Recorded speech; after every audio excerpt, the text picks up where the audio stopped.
So, guys, today I had an extensive 30-minute long conversation with one of the sales reps just today, and I learned some shocking information about what he thinks the future will hold for NEO and NEO stock and how they will absolutely dominate and how things are playing out right now.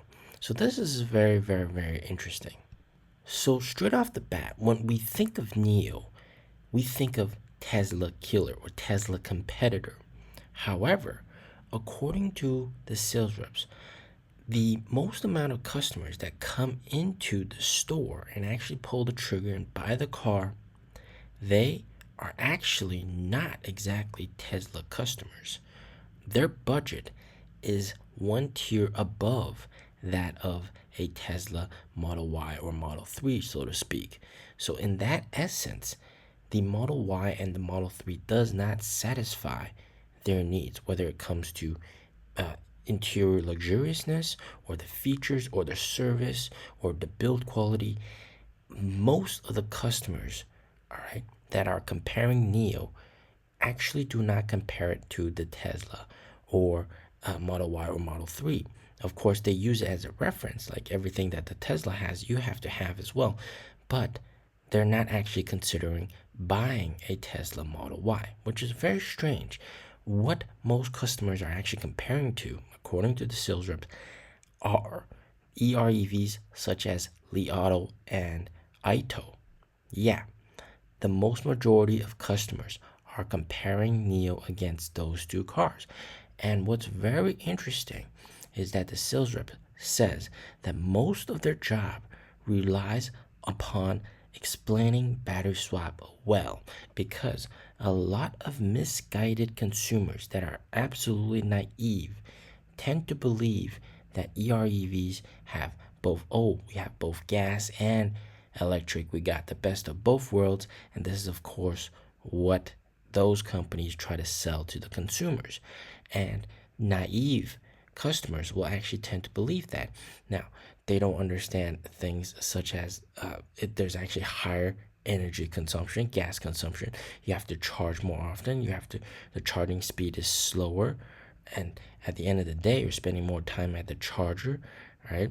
And it's actually less environmentally friendly, all that kind of stuff. And when you're out of gasoline, when you're out of electricity and you're driving on the highway, you're really speed limited and stuff like that. So their whole entire job really revolves around explaining the difference between EREV and an actual EV and what battery swap is. And if they do a good job, they will convince the customers to buy the car. And this is very interesting. And he told me sometimes, right, the NEO managers in the NEO house or NEO stores, when they encounter customers, they would actually have favorite NEO sales reps. So for example, if you're very good at convincing customers to buy a NEO, the NEO manager is going to feed you a ton of leads, a ton of new customers. Whereas if you're another NEO sales rep who might be relatively new, may not get the same number of opportunities. That is very interesting.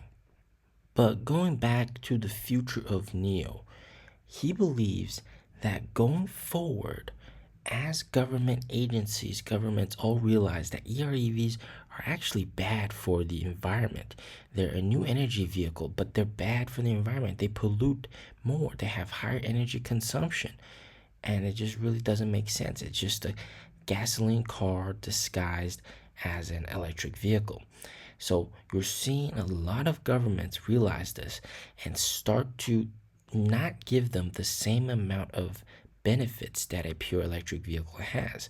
So Shanghai, of course, they're the smartest ones. They already know that. So they don't have the same amount of benefits, same as Beijing. All right, license plate restricted. You need a gasoline license plate instead of an EV license plate to get a EREV, and also you're time limited. Like every day, you're only allowed to drive 6 days of the week. One day, you're like gasoline cars. You gotta let the car take a break. So other governments are also going to realize this, and they're going to change incentives and subsidies accordingly. So they're not going to exactly favor EREVs so much as to pure electric vehicles. And he says there is still a steep learning curve. The amount of battery swap stations, very good, but as it increases and people realize that this is more convenient than a gas station, all right? And EREVs, they have gas, they have electric. You think it's convenient, but people, over time, they'll gradually realize that swapping is more convenient. So it's going to take some time until eventually people realize that swapping is the way to go, and that EREVs are eventually going to be phased out. And like NeoCeo said, it's more of a transition product, transitioning towards a pure EV state. So the general public knowledge of battery swap, the general public knowledge of EREVs, these hybrid vehicles, once more knowledge is gained by the general public about the benefits and the drawbacks of EREVs, etc., then you're going to see more people automatically choose cars like Neo.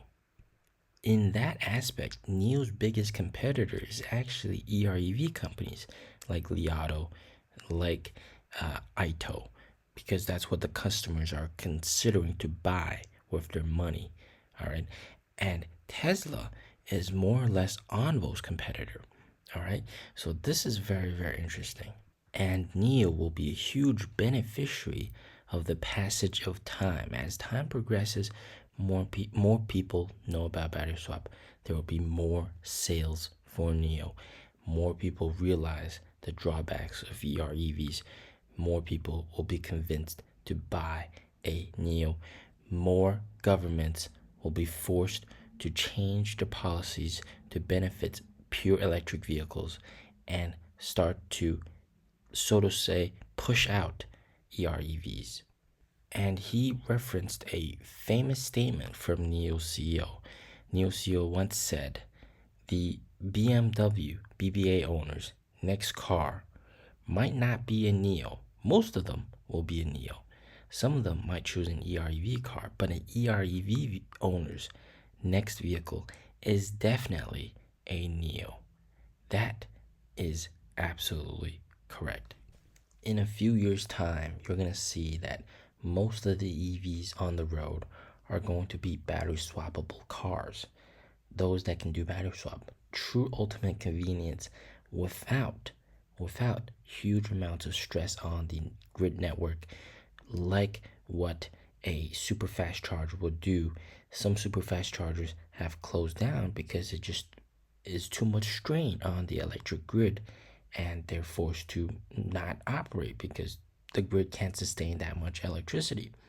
So down the line, right, with so many battery swaps that stations that Neo is putting out, and so many of these partners all joining in on battery swap, every car on the road down the line is going to be able to do battery swap.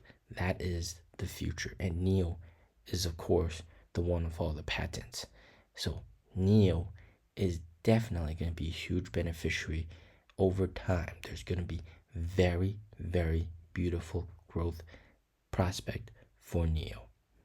As always, stay safe, stay healthy. Peace out.